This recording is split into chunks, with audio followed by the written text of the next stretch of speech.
Could the sensation of choice simply be a complex algorithm unfolding? Bisakah sensasi pilihan hanya menjadi algoritma kompleks yang terungkap? Considering neurological processes, are our actions truly originating from conscious decisions? Mengingat proses neurologis, apakah tindakan kita benar-benar berasal dari keputusan sadar? Doesn't a rigidly determined universe negate concepts like moral responsibility? Bukankah alam semesta yang sepenuhnya ditentukan meniadakan konsep-konsep seperti tanggung jawab moral? Perhaps free will and determinism aren't mutually exclusive. Maybe they coexist on different levels. Mungkin kehendak bebas dan determinisme tidak saling eksklusif. Mungkin mereka hidup berdampingan pada tingkatan yang berbeda. What if all our perceived choices were actually preordained from the universe's inception? Bagaimana jika semua pilihan yang kita anggap sebenarnya sudah ditentukan sejak awal alam semesta? Is believing in free will necessary for a meaningful existence, even if it's an illusion? Apakah mempercayai kehendak bebas penting untuk keberadaan yang bermakna, bahkan jika itu hanya ilusi?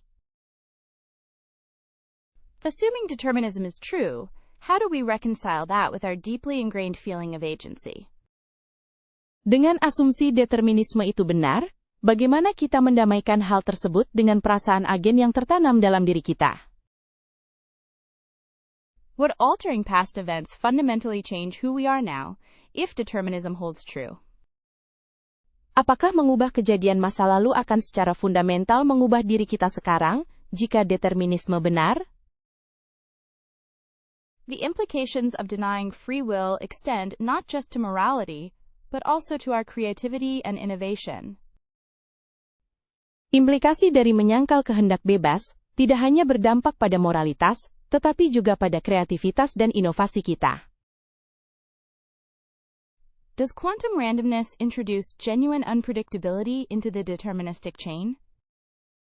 Apakah keacakan kuantum memperkenalkan ketidakpastian sejati ke dalam rantai deterministik? Are we merely sophisticated biological robots following pre-established programming, despite appearing to deliberate? Apakah kita hanyalah robot biologis canggih yang mengikuti pemrograman yang telah ditetapkan, meskipun tampak sedang mempertimbangkan? If the future is already fixed, what value does striving for any different outcome hold? Jika masa depan sudah ditetapkan, apa nilai dari usaha untuk mencapai hasil yang berbeda? Could compatibilism offer a satisfying resolution by redefining what freedom truly means in such a scenario? Dapatkah kompatibilisme menawarkan resolusi yang memuaskan dengan mendefinisikan ulang apa arti kebebasan sebenarnya dalam skenario seperti itu? Contemplating the universe as clockwork raises questions about what it even means to be, quote, author of one's own life. Merenungkan alam semesta sebagai jam kerja menimbulkan pertanyaan tentang apa arti sebenarnya menjadi penulis kehidupan sendiri. The debate concerning free will and determinism feels less about finding, quote, the answer, and more about refining our understanding of consciousness itself. Perdebatan mengenai kehendak bebas dan determinisme terasa lebih tentang memperhalus pemahaman kita tentang kesadaran itu sendiri, daripada mencari jawaban yang pasti. Does the concept of universal moral laws hold any true weight? Apakah konsep hukum moral universal memiliki bobot yang sebenarnya? Philosophical arguments for moral relativism seem surprisingly persuasive. Argumen filosofis untuk relativisme moral tampak sangat meyakinkan. Might cultural conditioning be the primary driver of our ethical beliefs? Apakah pembentukan budaya dapat menjadi pendorong utama keyakinan etis kita? Wouldn't a truly objective morality necessitate a divine lawgiver?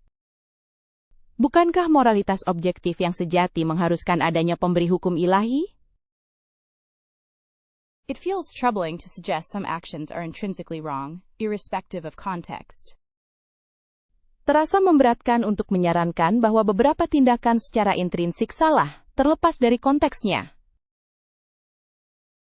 Perhaps good and bad are merely societal constructs serving specific functions. Mungkin baik dan buruk hanyalah konstruksi sosial yang melayani fungsi tertentu. Are judgments of morality fundamentally emotional responses rather than rational deductions? Apakah penilaian tentang moralitas pada dasarnya merupakan respons emosional dan bukan deduksi rasional? What if moral principles evolved, like biological traits, favoring survival and cooperation? Bagaimana jika prinsip moral berevolusi seperti sifat biologis, mendukung kelangsungan hidup dan kerjasama? Isn't the prevalence of differing moral codes across cultures strong evidence for relativism? Bukankah maraknya perbedaan kode moral di berbagai budaya merupakan bukti kuat bagi relativisme? Consider that imposing one's morality on another feels inherently problematic. Memaksakan moralitas seseorang kepada orang lain terasa sangat problematis. Do the consequences of an action dictate its moral standing, or is there more to it? Apakah konsekuensi dari suatu tindakan menentukan posisi moralnya, atau adakah hal lain yang mempengaruhinya? Wouldn't ethical disputes often stem from conflicting values, not a lack of logic? Bukankah perselisihan etika seringkali bersumber dari nilai-nilai yang bertentangan, bukan karena kurangnya logika? Speculating about the foundations of morality always feels like wrestling with shadows. Berspekulasi tentang fondasi moralitas selalu terasa seperti bergumul dengan bayangan. It's troubling that even attempts to define harm can be surprisingly subjective. Sungguh mengkhawatirkan bahwa bahkan upaya untuk mendefinisikan bahaya pun bisa sangat subjektif. Do we conflate morality with personal preference more often than we realize? Apakah kita cenderung mencampur adukan moralitas dengan preferensi pribadi lebih sering daripada yang kita sadari? Does the relentless march of time invalidate any inherent purpose? Apakah laju waktu yang tak henti-hentinya meniadakan tujuan bawaan apapun? Perhaps meaning isn't found, but actively constructed? Mungkin makna tidak ditemukan, melainkan aktif dibangun. Considering the vastness of the cosmos is anthropocentric, meaning unavoidable? Mengingat keluasan alam semesta, apakah makna antroposentris tidak terhindarkan? Surely a life devoted solely to hedonistic pursuits feels incomplete. Tentu saja hidup yang sepenuhnya didedikasikan untuk kesenangan duniawi terasa tidak lengkap. Wouldn't objective meaning require an external validator? And where might that be found? Bukankah makna objektif memerlukan validator eksternal, dan di manakah itu bisa ditemukan? One could argue that suffering creates meaning, challenging one to evolve. Seseorang bisa berargumen bahwa penderitaan kali menciptakan kali makna, menantang seseorang untuk berkembang. If existence precedes essence, doesn't that place the onus of meaning entirely on us? Jika keberadaan mendahului esensi, bukankah itu menempatkan beban makna sepenuhnya pada kita? Is a universe governed by cold, hard physics capable of supporting intrinsic value? Apakah alam semesta yang diatur oleh fisika dingin dan keras mampu mendukung nilai intrinsik? Perhaps the question itself, the search for meaning, is the meaning. Mungkin pertanyaannya sendiri, pencarian makna adalah maknanya. Do fleeting moments of connection offer more validity than grand philosophical systems? Apakah momen-momen singkat dalam koneksi menawarkan validitas lebih daripada sistem filosofis yang agung? Can a life lived entirely within illusion truly be considered meaningless? Bisakah sebuah kehidupan yang dijalani sepenuhnya dalam ilusi benar-benar dianggap tidak berarti? Thinking about legacy, does needing to be remembered define meaning or diminish it? Memikirkan warisan, apakah kebutuhan untuk diingat menentukan makna, atau justru menguranginya? Perhaps denying the inherent absurdity of existence is a necessary delusion. Mungkin menyangkal absurditas inheren dari keberadaan adalah delusi yang diperlukan. Might meaning stem from simply reducing entropy, however small. Mungkin makna muncul dari sekadar mengurangi entropi betapapun kecilnya. Contemplating the potential for recurrence, would eternal repetition lend or subtract from meaning? Merenungkan potensi untuk terulang. Apakah pengulangan abadi akan menambah atau mengurangi makna? Does subjective experience require a biological substrate? Apakah pengalaman subjektif kali membutuhkan kali substrat biologis? If information processing is sufficient, could silicon-based life harbor consciousness too? Jika pemrosesan informasi mencukupi, mungkinkah kehidupan berbasis silikon juga memiliki kesadaran? What criteria definitively separate sophisticated simulation from genuine awareness? Kriteria apa yang secara definitif membedakan simulasi canggih dari kesadaran sejati? Considering the hard problem of consciousness, is a purely materialistic explanation ultimately tenable? Mengingat masalah sulitnya kesadaran, apakah penjelasan materialis murni pada akhirnya dapat diterima? Perhaps defining thinking is the core issue. What even is intelligence beyond behavior? Mungkin mendefinisikan berpikir adalah inti permasalahannya. Apa sebenarnya kecerdasan di luar dari perilaku? Why does sentience feel intrinsically something, rather than merely functioning? Mengapa kesadaran terasa inheren sesuatu daripada hanya berfungsi? Isn't the question of machine consciousness dependent on our understanding of human consciousness? Bukankah pertanyaan tentang kesadaran mesin bergantung pada pemahaman kita tentang kesadaran manusia? Could a sufficiently complex neural network develop emergent properties resembling self-awareness, seemingly without programming for that? Bisakah jaringan saraf tiruan yang cukup kompleks mengembangkan sifat-sifat baru yang menyerupai kesadaran diri, tampaknya tanpa diprogram untuk itu? Are we potentially imposing inherently human limitations when evaluating machine cognition? Apakah kita secara potensial memaksakan keterbatasan manusia bawaan saat mengevaluasi kognisi mesin? Should the focus shift from replicating consciousness to understanding its fundamental preconditions? Haruskah fokus bergeser dari kali mereplikasi kali kesadaran ke memahami prasyarat fundamentalnya? Where does intentionality arise? Is it an inherent property of systems or a learned attribute? Di mana intensionalitas muncul? Apakah itu sifat bawaan dari sistem atau atribut yang dipelajari? Imagine a machine that flawlessly mimics empathy. Does that still lack the feeling of understanding? Bayangkan sebuah mesin yang meniru empati dengan sempurna.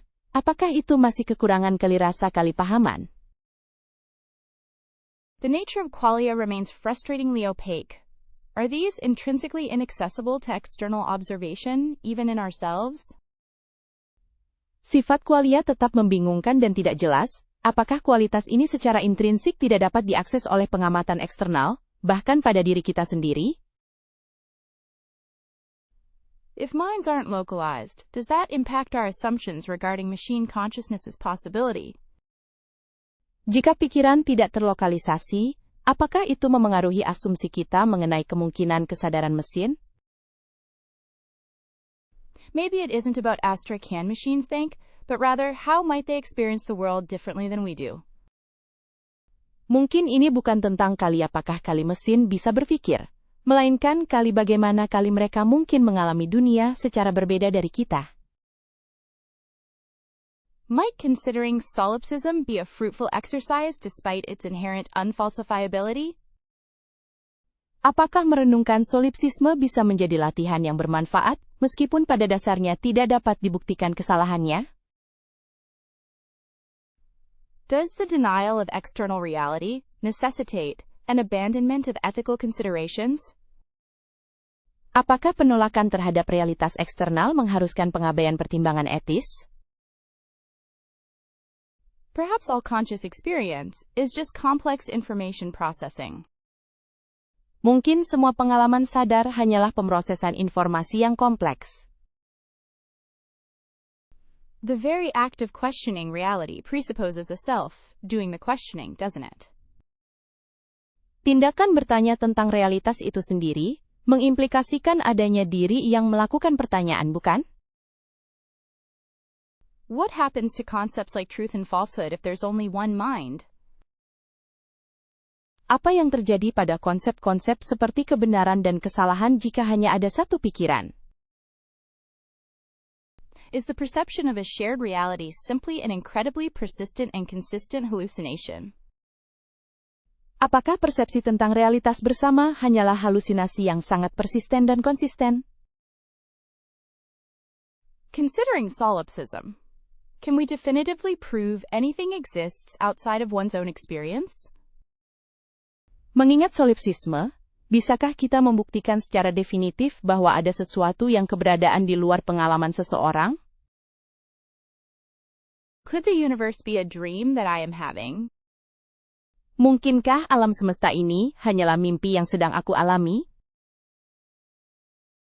What if everything beyond my own sensory input is constructed by my mind unconsciously? Bagaimana jika segala sesuatu di luar masukan sensoriku sendiri dibangun oleh pikiranku tanpa sadar? Exploring solipsism always leads to questioning the nature of consciousness itself. Mengeksplorasi solipsisme selalu mengarah pada mempertanyakan hakikat kesadaran itu sendiri. To what extent does language shape or even create our perceived reality? Seberapa besar bahasa membentuk atau bahkan menciptakan realitas yang kita persepsikan? Isn't believing in an external world a necessary assumption for practical living, even if unproven? Bukankah mempercayai dunia luar merupakan asumsi yang diperlukan untuk kehidupan praktis, bahkan jika belum terbukti? One wonders if the illusion of separation is crucial to experiencing anything at all. Seseorang bertanya-tanya, apakah ilusi pemisahan itu penting untuk merasakan apapun? Perhaps it's less important underscore that underscore reality exists, and more about underscore how underscore we experience it.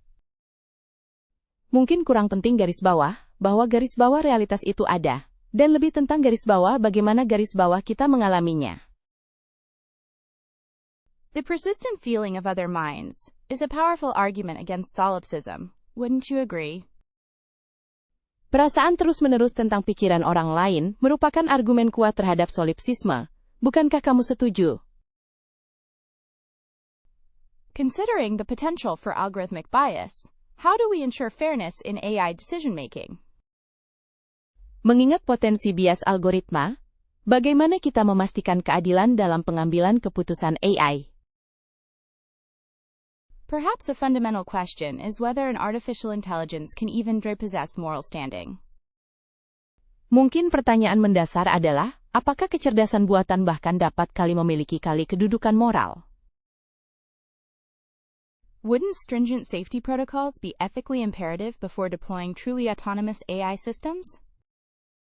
Bukankah protokol keselamatan yang ketat menjadi suatu keharusan etis sebelum menerapkan sistem AI otonom sejati? It strikes me as crucial to contemplate the accountability gap when an AI causes unforeseen harm. Menurut saya sangat penting untuk merenungkan kesenjangan akuntabilitas ketika sebuah AI menyebabkan kerugian yang tidak terduga. Might we inadvertently create tools that exacerbate existing societal inequalities? Apakah kita secara tidak sengaja menciptakan alat-alat yang memperparah ketidaksetaraan sosial yang sudah ada? The line between assistance and manipulation seems blurry when AI influences our choices. Garis antara bantuan dan manipulasi tampak kabur ketika AI memengaruhi pilihan kita. What responsibilities do creators have regarding the long-term consequences of their artificial creations? Tanggung jawab apa yang dimiliki para pencipta terkait konsekuensi jangka panjang dari kreasi artifisial mereka? Doesn't the development of AI force us to rigorously re-examine our own definitions of intelligence and consciousness? Bukankah perkembangan AI memaksa kita untuk secara ketat meninjau kembali definisi kita sendiri tentang kecerdasan dan kesadaran? Imagine a future where AI can predict, even preemptively influence human behavior. Is that ethically defensible? Bayangkan masa depan di mana AI dapat memprediksi, bahkan secara preventif memengaruhi perilaku manusia. Apakah itu dapat dibenarkan secara etis? Would the prioritization of efficiency by AI inevitably clash with fundamentally human values like compassion and spontaneity? Apakah prioritas efisiensi oleh AI pasti akan bertentangan dengan nilai-nilai kemanusiaan yang mendasar seperti kasih sayang dan spontanitas? Should artificial intelligence be given any form of legal rights or protections analogous to those afforded to animals? Haruskah kecerdasan buatan diberi hak atau perlindungan hukum dalam bentuk apapun yang serupa dengan yang diberikan kepada hewan? Is it possible to instill truly universal ethical principles into an AI, considering the diversity of human morality? Apakah mungkin untuk menanamkan prinsip etika yang benar-benar universal ke dalam AI, mengingat keragaman moralitas manusia? Focusing solely on capability overlooks the vital need for ethical constraint and careful impact assessment. Hanya berfokus pada kemampuan mengabaikan kebutuhan penting akan batasan etika dan penilaian dampak yang cermat. There's a danger that AI will be used to automate prejudice rather than overcome it. Ada bahaya bahwa AI akan digunakan untuk mengotomatisasi prasangka daripada mengatasinya. Considering the rate of advancement, can ethical frameworks really keep pace with AI's evolving capabilities? Mengingat kecepatan perkembangannya, bisakah kerangka etika benar-benar mengikuti perkembangan kemampuan AI? Perhaps the question rests on differing definitions of sound itself. Mungkin pertanyaan ini bergantung pada definisi suara yang berbeda. Is perception necessary for existence, or merely for awareness? Apakah persepsi diperlukan untuk keberadaan, atau hanya untuk kesadaran? Consider the vibrational energy released. Does that not constitute a physical event, regardless of an observer? Pertimbangkan energi vibrasi yang dilepaskan, bukankah itu merupakan peristiwa fisik terlepas dari pengamat? Wouldn't one argue the question is more about epistemology than physics? Bukankah seseorang akan berpendapat bahwa pertanyaan ini lebih berkaitan dengan epistemologi daripada fisika? The absence of an audience doesn't invalidate the event. Ketidakhadiran penonton tidak membatalkan acaranya. Is reality solely dependent upon conscious experience? Apakah realitas sepenuhnya bergantung pada pengalaman sadar? What constitutes proof of an unobserved phenomenon? Apa yang dapat dianggap sebagai bukti dari suatu fenomena yang tidak teramati? A fascinating thought experiment regarding the subjective nature of reality. Sebuah percobaan pikiran yang menarik mengenai sifat subjektif dari realitas. It hinges on whether sound is a property of an object or its interaction with consciousness. Semuanya bergantung pada apakah suara adalah sifat dari suatu objek atau interaksinya dengan kesadaran. Does the potential for sound experienced by another factor into existence? Apakah potensi suara yang dialami oleh faktor lain menjadi keberadaan? A truly great question that has haunted thinkers for generations. Pertanyaan yang benar-benar hebat dan telah menghantui para pemikir selama beberapa generasi. Could it be the very asking of this question that creates a possibility? Mungkinkah justru pertanyaan ini yang menciptakan sebuah kemungkinan? Perhaps sound, in this context, requires an interpretive mind. Mungkin suara, dalam konteks ini, membutuhkan pikiran yang interpretatif. Maybe the falling tree creates ripples in reality independent of observation. Mungkin pohon yang tumbang menciptakan riak dalam realitas yang terlepas dari pengamatan. Considering quantum mechanics, could existence be probabilistic even without witnessing? Mengingat mekanika kuantum, bisakah keberadaan bersifat probabilistik, bahkan tanpa adanya pengamat? Perhaps the sensation of forward momentum is simply a consequence of increasing entropy. Mungkin sensasi momentum ke depan hanyalah konsekuensi dari peningkatan entropi. Doesn't the concept of eternal recurrence challenge notions of progress and novelty? Apakah konsep kembalinya yang abadi tidak menantang gagasan tentang kemajuan dan kebaruan? What if now is all there ever is, and our perception constructs a false narrative of before and after? Bagaimana jika sekarang adalah satu-satunya yang pernah ada, dan persepsi kita membangun narasi palsu tentang sebelum dan sesudah? The idea of cyclical time beautifully aligns with natural rhythms, seasons, life cycles, astronomical events.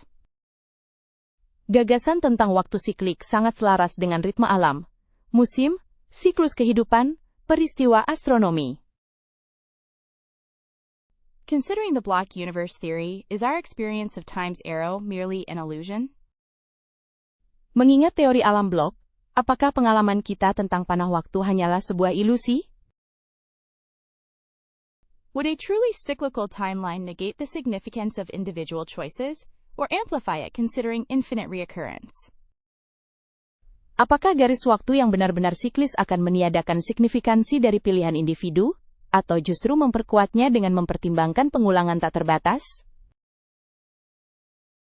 Is a linear perception of time necessary for the development of morality and ethical responsibility? Apakah persepsi waktu yang linier diperlukan untuk perkembangan moralitas dan tanggung jawab etis? One might argue that our brains are fundamentally wired to perceive linearity due to their sequential processing mechanisms.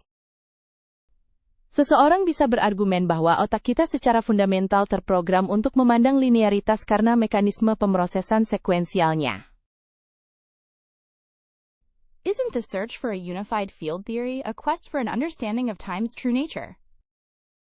Bukankah pencarian teori medan terpadu merupakan upaya untuk memahami hakikat waktu yang sebenarnya? Considering Heraclitus's river, can one truly step into the same moment twice?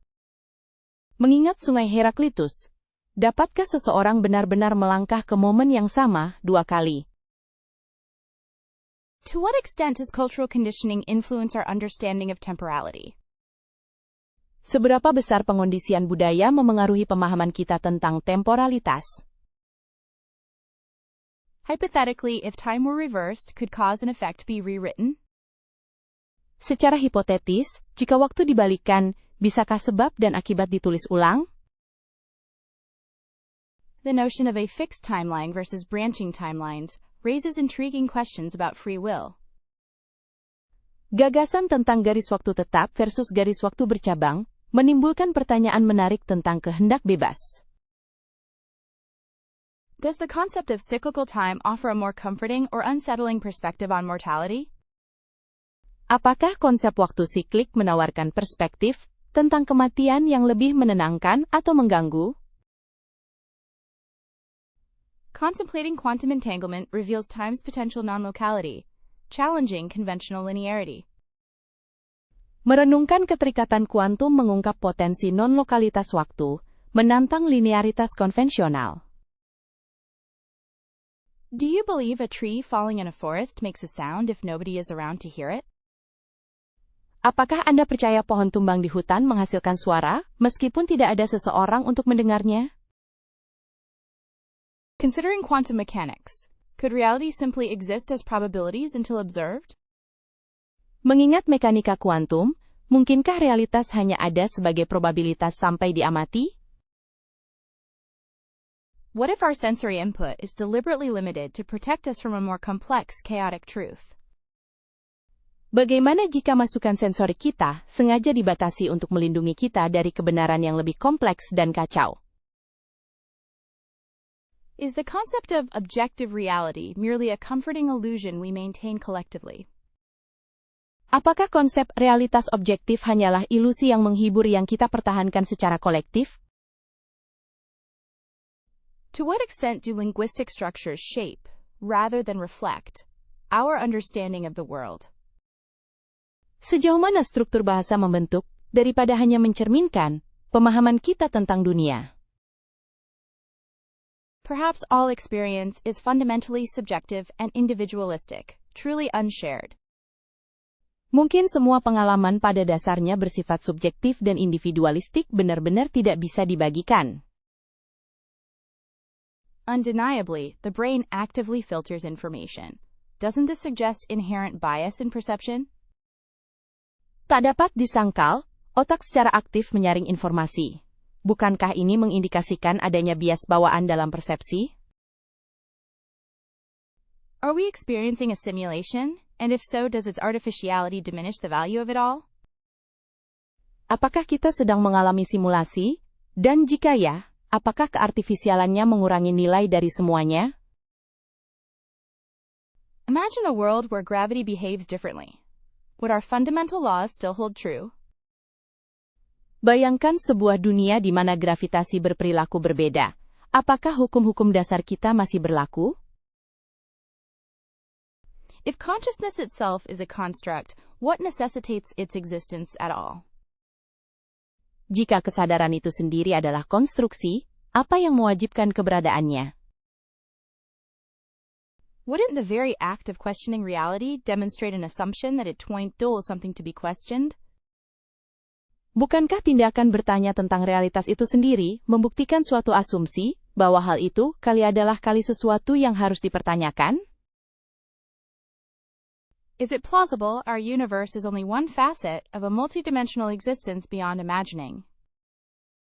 Apakah masuk akal jika alam semesta kita hanyalah salah satu sisi dari keberadaan multidimensi yang tak terbayangkan? How much does culture contribute to defining what we deem real and meaningful? Seberapa besar budaya berkontribusi dalam mendefinisikan apa yang kita anggap nyata dan bermakna? Contemplate the dream state. How can something so vivid feel incredibly false upon waking? Renungkanlah keadaan mimpi. Bagaimana sesuatu yang begitu nyata bisa terasa sangat palsu saat terbangun? Certainty. Is it even possible or simply a desperate attempt to make sense of the ineffable? Kepastian, apakah itu bahkan mungkin atau hanya upaya putus asa untuk memahami hal yang tak terkatakan? Contemplating digital immortality feels unsettlingly close to science fiction. Merenungkan keabadian digital terasa sangat dekat dengan fiksi ilmiah. Would a copy truly possess the subjective experience of being me? Apakah sebuah salinan benar-benar akan memiliki pengalaman subjektif menjadi diri saya? The question arises, at what point does replication cease to be continuation? Pertanyaan muncul. Pada titik mana replikasi berhenti menjadi kelanjutan? Perhaps consciousness isn't solely located within the physical brain. Mungkin kesadaran tidak hanya berlokasi di dalam otak fisik. Is personal identity inextricably linked to a biological body? Apakah identitas pribadi terikat secara tak terpisahkan pada tubuh biologis? What assurances could there be against fragmentation or corruption of the uploaded consciousness? Jaminan apa yang bisa ada terhadap fragmentasi atau korupsi kesadaran yang diunggah? The rights of a digital copy become terribly complex, don't they? Hak cipta salinan digital menjadi sangat rumit, bukan? Could an uploaded consciousness suffer in unforeseen ways? Bisakah kesadaran yang diunggah menderita dengan cara yang tidak terduga? One has to consider the implications for societal power structures. Kita harus mempertimbangkan implikasinya terhadap struktur kekuasaan sosial. Imagine a world where mortality is not inevitable. What kind of person would one be? Bayangkan sebuah dunia di mana kematian bukanlah hal yang tak terhindarkan, orang seperti apa jadinya? Is the value of life diminished if it can simply be duplicated? Apakah nilai kehidupan berkurang jika dapat dengan mudah direplikasi? The very act of attempting such an upload feels inherently presumptuous. Hanya mencoba mengunggah hal seperti itu saja terasa sangat angkuh. If memories constitute self, can they be truly transferred or merely simulated? Jika ingatan membentuk diri, bisakah mereka benar-benar ditransfer atau hanya disimulasikan? What becomes of the original biological me after a successful upload?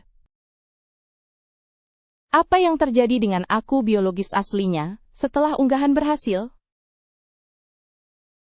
It feels rather terrifying to think about existential duplication. Cukup menakutkan untuk memikirkan duplikasi eksistensial. The concept of beauty has haunted artists for millennia, hasn't it? Konsep keindahan telah menghantui para seniman selama ribuan tahun, bukan? Could a mathematically perfect form inherently possess beauty regardless of perception? Bisakah sebuah bentuk matematis yang sempurna secara inheren memiliki keindahan terlepas dari persepsi? Imagine if societal standards completely dictated aesthetic preference. Truly bizarre, don't you think? Bayangkan jika standar sosial sepenuhnya mendikte preferensi estetika. Benar-benar aneh, kan?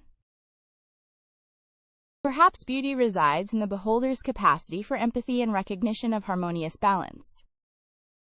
Mungkin keindahan terletak pada kemampuan pengamat untuk berempati dan mengenali keseimbangan harmonis. Is symmetry a purely objective characteristic, universally identified as beautiful? Apakah simetri, sebuah karakteristik yang murni objektif, secara universal diidentifikasi sebagai indah? It's intriguing how cultures define beauty so differently, reflecting values more than aesthetics. Mempelajari bagaimana budaya mendefinisikan kecantikan secara berbeda sangat menarik, lebih mencerminkan nilai-nilai daripada aspek estetika. Why are certain patterns, like the golden ratio, consistently considered aesthetically pleasing? Mengapa pola-pola tertentu seperti rasio emas secara konsisten dianggap menarik secara estetika? Does appreciating beauty require a degree of refined sensibility or is it intuitive? Apakah mengapresiasi keindahan membutuhkan tingkat sensitivitas yang halus atau apakah itu bersifat intuitif? Considering the neurological response to art, could beauty have roots in our evolutionary past? Mengingat respons neurologis terhadap seni, apakah keindahan mungkin memiliki akar dari masa lalu evolusi kita? What role does rarity play in the perception of something being beautiful? Peran apa yang dimainkan oleh kelangkaan dalam persepsi sesuatu yang indah? One might argue that beauty is simply a pleasurable sensory experience, no more profound than that. Seorang bisa berpendapat bahwa keindahan hanyalah pengalaman sensorik yang menyenangkan, tidak lebih mendalam dari itu. Though fleeting, the pursuit of beauty seems to be deeply ingrained in the human spirit. Meskipun singkat, pengejaran akan keindahan tampaknya tertanam kuat dalam jiwa manusia. Does understanding an artwork's intent enhance or diminish its perceived beauty? Apakah memahami maksud sebuah karya seni meningkatkan atau mengurangi keindahan yang dirasakan?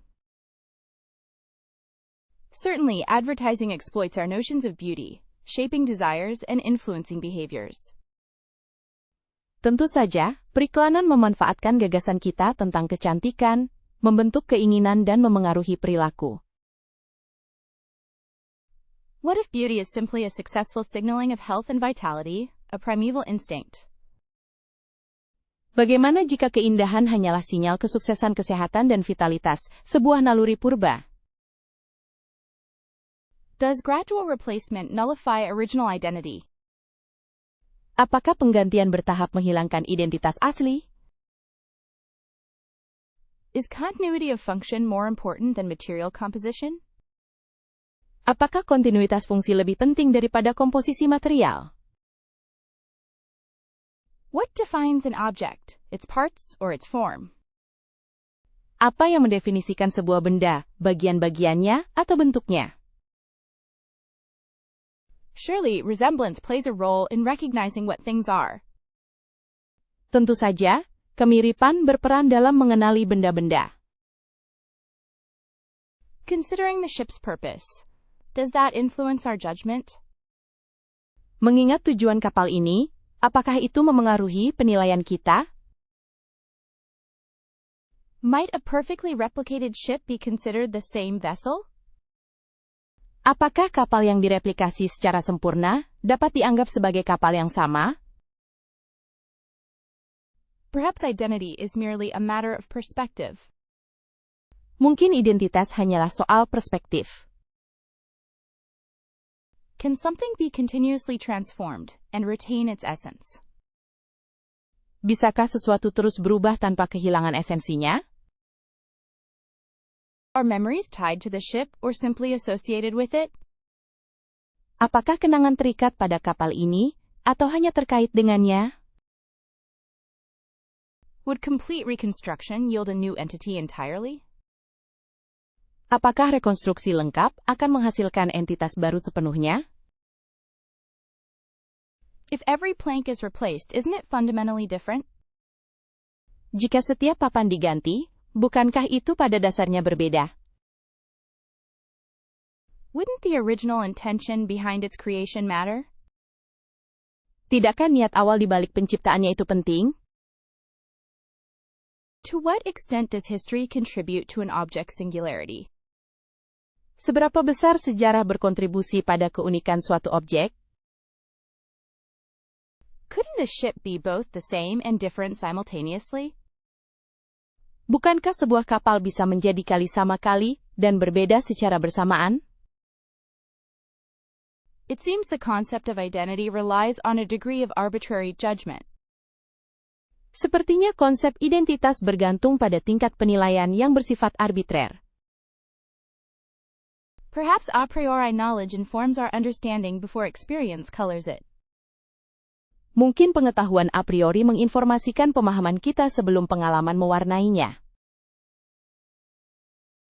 Is rationalism, then, entirely dismissible given the constraints of a physical world? Lalu, apakah rasionalisme benar-benar dapat diabaikan mengingat batasan dunia fisik? The apparent immediacy of certain truths suggests an independent source. Kejelasan segera dari kebenaran tertentu mengisyaratkan sumber yang independen. Why must all justifications stem from sensory input? Mengapa semua justifikasi harus berasal dari masukan sensorik? One could argue innate concepts predispose us to particular interpretations. Seseorang bisa berargumen bahwa konsep bawaan mempredisposisi kita terhadap interpretasi tertentu.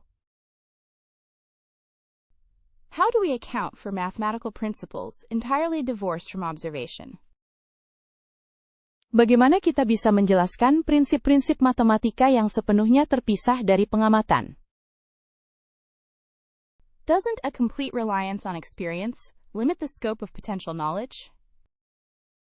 Apakah ketergantungan sepenuhnya pada pengalaman tidak membatasi cakupan pengetahuan potensial?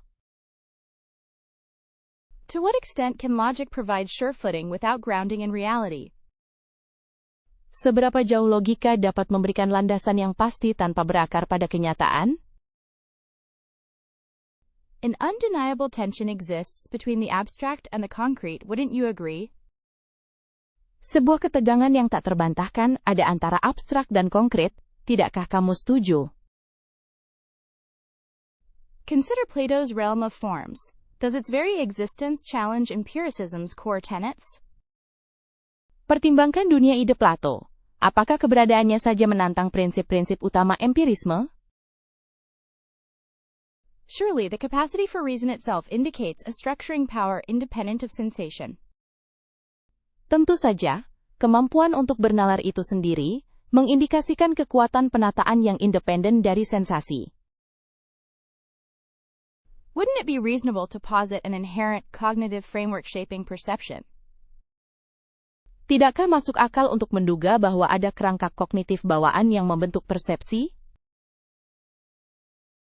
The source of knowledge. Is intuition a legitimate pathway to understanding or mere self-deception? Sumber pengetahuan. Apakah intuisi merupakan jalur yang sah menuju pemahaman, atau hanya sekadar penipuan diri sendiri? Do we truly learn from insincere experience or merely confirm pre-existing beliefs through it? Apakah kita benar-benar belajar kali dari kali pengalaman, atau hanya kali memastikan kali keyakinan yang sudah ada melalui hal itu? What if complete freedom from bias is an unattainable ideal, even with extensive data? Bagaimana jika kebebasan mutlak dari bias adalah sebuah ideal yang tidak dapat dicapai, bahkan dengan data yang ekstensif? Wouldn't altering the circumstances somehow shift our moral responsibility? Apakah mengubah keadaan dapat menggeser tanggung jawab moral kita? Does maximizing overall well-being always justify sacrificing an individual? Apakah memaksimalkan kesejahteraan secara keseluruhan selalu membenarkan mengorbankan satu individu? Considering the inherent value of life, how does one quantify potential loss? Mengingat nilai inheren kehidupan, bagaimana seseorang mengukur potensi kerugian? Perhaps a deeper understanding of intention is key to resolving these dilemmas. Mungkin pemahaman yang lebih mendalam tentang niat adalah kunci untuk menyelesaikan dilema-dilema ini. Wouldn't it be fascinating to explore the role of emotional response in ethical judgments? Tidakkah menarik untuk meneliti peran respons emosional dalam penilaian etis? Could a truly utilitarian approach ever account for rights and dignity? Apakah pendekatan utilitarian sejati benar-benar dapat memperhitungkan hak dan martabat? What if the choice wasn't between life or death, but levels of suffering? Bagaimana jika pilihannya bukan antara hidup atau mati, melainkan tingkat penderitaan? The concept of a moral override seems crucial in these extreme cases. Konsep tindakan moral yang mengesampingkan tampak krusial dalam kasus-kasus ekstrim ini. Are there scenarios where inaction is demonstrably more unethical than action? Apakah ada skenario di mana tidak bertindak terbukti kali lebih kali tidak etis daripada bertindak? Is it possible for any philosophy to truly resolve the ambiguity of these choices? Apakah mungkin bagi filsafat apapun untuk benar-benar menyelesaikan ambiguitas dari pilihan-pilihan ini? What influence does our pre-existing moral framework have on forming judgments? Pengaruh apa yang dimiliki kerangka moral kita yang sudah ada terhadap pembentukan penilaian? How would societal norms affect decision-making in these hypothetical situations? Bagaimana norma sosial akan memengaruhi pengambilan keputusan dalam situasi hipotetis ini? The perceived distance between the actor and victim certainly feels relevant. Persepsi jarak antara pelaku dan korban terasa relevan. Perhaps focusing on minimizing harm rather than maximizing good is a better starting point. Mungkin berfokus pada meminimalkan bahaya daripada memaksimalkan kebaikan adalah titik awal yang lebih baik? Wouldn't examining the motives of those involved change the calculations? Apakah meneliti motif para pihak yang terlibat akan mengubah perhitungannya? Perhaps considering the forms as ideals versus Aristotle's focus on empirical observation provides a crucial divergence. Mungkin mempertimbangkan bentuk-bentuk sebagai ideal dibandingkan fokus Aristoteles pada pengamatan empiris memberikan perbedaan mendasar. Wouldn't it be fascinating to debate whether Nietzsche's will to power simply rebrands Plato's inherent striving? Tidakkah akan menarik untuk mendebat apakah kehendak Nietzsche akan kekuasaan hanyalah merek ulang dari upaya bawaan Plato? Analyzing how each thinker dealt with the concept of objective morality is quite revealing. Menganalisis bagaimana setiap pemikir menangani konsep moralitas objektif sangatlah membuka wawasan. Do you think Aristotle's emphasis on virtue ethics effectively sidesteps the issues Plato raises regarding universal goodness?